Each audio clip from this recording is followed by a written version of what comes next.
Next हम start करते हैं थायरॉयड ग्लैंड। थायरॉयड ग्लैंड हमारी नेक के फ्रंट रीजन पे पाया जाता है।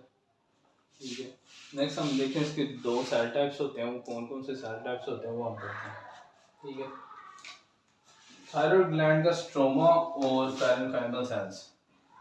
किसी भी ऑर्गन का पैरेन्काइमल सेल जो ना उसका फंक्शनल पार्ट होता है। स्ट्रोमा इसका सपोर्टिव पोर्शन होता है, इसमें कनेक्टिव टिश्यूज सेप्टास और कैप्सूल्स की शक्ल में होते हैं। नेक्स्ट हम देखते हैं पैरेन्काइमल सेल्स, जो इसका मेन स्क्रीटरी पोर्शन होता है, उसमें थायराइड फॉलिकल्स होते हैं। ठीक है, जो फॉलिकुलर सेल्स है ना वो T3 और T4 प्रोड्यूस करते हैं।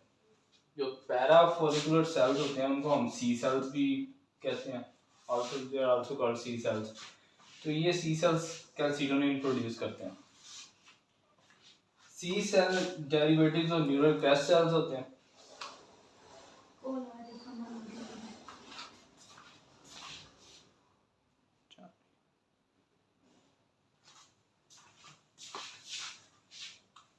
C cell derivatives of the neural crest cell. Fifth pharyngeal जो आर्च होती है वो ऑब्लिटरेट करती है और अल्टीमो ब्रोंकियल बॉडी बनाती है। Ultimo bronchial body it will incorporate in the parenchyma of and form C cells. तो ये अल्टीमो ब्रोंकियल बॉडी पैरेन्काइमा के अंदर मिक्स होके तो सी सेल बनाती है। और ये दो टाइप्स के सेल्स जो है ना वो थायराइड फॉलिकल्स के अंदर होते हैं। थायराइड ग्लैंड की एम्ब्रियोलॉजी की बात करते हैं। ये कैसे thyroid bud will arise from the epithelium at foramen caecum. ये फोरामेन सीकम है, इधर से थायराइड बड अराइज करती है। ठीक है, bud will descend down in the interior midline of the neck. It will remain connected to foramen caecum via thyroglossal duct. Thyroglossal duct के साथ कनेक्ट होती है और ये फोरामेन सीकम के साथ कनेक्ट रहती है। ठीक है, नॉर्मली थायराइड क्या होता है, ये डक्ट जो ना ओब्लिटरेट कर जाती है। अगर ये डक्ट ओब्लिटरेट करती है तो ये ओब्लिटरेट करके थायरोग्लोसल लिगामेंट बन जाता है। ठीक है, अगर ये परसिस्ट करे थायरोग्लोसल डक्ट तो ये थायरोग्लोसल सिस्ट बन जाती है, जो कि एंटीरियर मिडलाइन ऑफ नेक में स्वेलिंग होती है। तो नेक्स्ट हम देखते हैं कि इसकी डिफरेंशियल क्या होती है, जो थायरोग्लोसल जो मिडलाइन ऑफ नेक की स्वेलिंग्स की डिफरेंशियल्स को देखते हैं। DD of swelling in the interior midline of the नेक। ठीक है, इसके डिफरेंशियल देखते हैं कि swelling in interior midline of the नेक में जो स्वेलिंग है उसके क्या डिफरेंशियल होते हैं। ये तीन तरह की स्वेलिंग हमें नेक में मिल सकती है, जिसमें गोइटर, थायरोग्लोसल सिस्ट और लाइपोमा होता है। ठीक है, गोइटर में देखते हैं स्वेलिंग मूव ऑन स्वॉल्विंग। जब कोई पेशेंट स्वॉलो करने की बोलते हैं ना तो उसकी स्वेलिंग मूव करती है।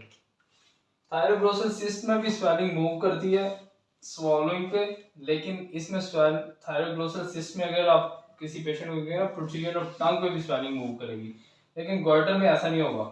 गोइटर में प्रोट्रूजन ऑफ टंग पे स्वेलिंग मूव नहीं करती, स्वॉलोइंग करने में मूव करती है लेकिन वैसे मूव नहीं करती।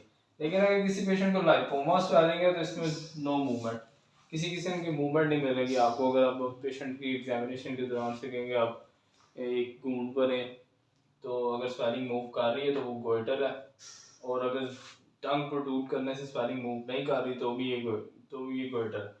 लेकिन अगर टंग को प्रोट्रूड करने से स्वेलिंग मूव कर रही है तो ये थायरोग्लोसल सिस्ट होगा। ठीक है, लाइपोमा में आपको कोई मूवमेंट नहीं। हम पढ़ेंगे axis for the release of thyroid hormone. तो थायराइड हार्मोन का एक्सिस रिलीज का क्या होता है, इसमें ये होता है कि पैरावेंट्रिकल न्यूक्लियस हाइपोथैलेमस से रिलीज करता है थायराइड रिलीजिंग हार्मोन। ठीक है, थायराइड रिलीजिंग हार्मोन आगे से एक्ट करता है एंटीरियर पिट्यूटरी के थायराइड ट्रॉफ्स पे। Thyroid releasing hormone in response to thyroid releasing hormone thyroid trophs पे जब एक्ट करता है तो थायराइड स्टिमुलेटिंग हार्मोन प्रोड्यूस होता है। थायराइड स्टिमुलेटिंग हार्मोन क्या करता है, थायराइड फॉलिकल्स पे एक्ट करता है, उन पे पॉजिटिव फीडबैक देता है उनको, और T3 और T4 की प्रोडक्शन करवाता है। T3 मेनली थायराइड फॉलिकल से T4 प्रोड्यूस होता है, लेकिन स्मॉल अमाउंट ऑफ T3 भी प्रोड्यूस हो जाता है। ये टेट्राहाइड्रोथायरोनिन होता है, ये इनएक्टिव फॉर्म में होता है T4। T3 ट्राईहाइड्रोथायरोनिन ये एक्टिव फॉर्म होती है। ठीक है, जब ये थायराइड फॉलिकल इसे प्रोड्यूस करते हैं, ठीक है, तो ये थायराइड फ्री फॉर्म में होता है ना, इसको ये फिजियोलॉजिकल एक्टिव फॉर्म होती है T3 की। ठीक है, बाकी जो थायराइड प्रोड्यूस होता है वो बाउंडेड फॉर्म में होता है। ये जो नीचे इसके थायराइड बाइंडिंग ग्लोबुलिन से थायराइड बाउंड रहता है, ठीक है, और ये इनएक्टिव फॉर्म होती है। ये पेरिफेरल कन्वर्जन के बाद एक्टिव होती है और ये T4 से T3 प्रोड्यूस होता है, कन्वर्ट होता है टिश्यूज के अंदर, इसकी पेरिफेरल कन्वर्जन होती है। थायराइड हार्मोन की हाफ लाइफ 10 to 7 डेज होती है, ठीक है, और ये जो थायराइड को बाइंड करने के ग्लोबुलिन है ना, ये लिवर प्रोड्यूस करता है। All plasma protein is produced by liver except immunoglobulin और थर्ड क्लॉटिंग फैक्टर। इन थर्ड क्लॉटिंग फैक्टर और इम्यूनोग्लोबुलिन के अलावा जितनी भी प्लाज्मा प्रोटीन्स है ना, वो सारी की सारी लिवर प्रोड्यूस करता है।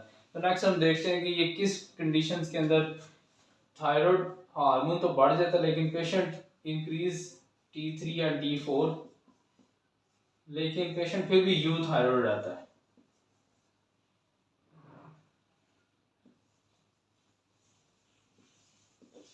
पेशेंट का यूथायराइड, लेकिन उसके साथ कोई भी हाइपोथायराइडिज्म और हाइपरथायराइडिज्म की कंडीशन नहीं आती, लेकिन हाइपरथायराइडिज्म हमें उसके ब्लड में T3 और T4 का लेवल इंक्रीज मिलता है, लेकिन पेशेंट फिर भी यूथायराइड होता है।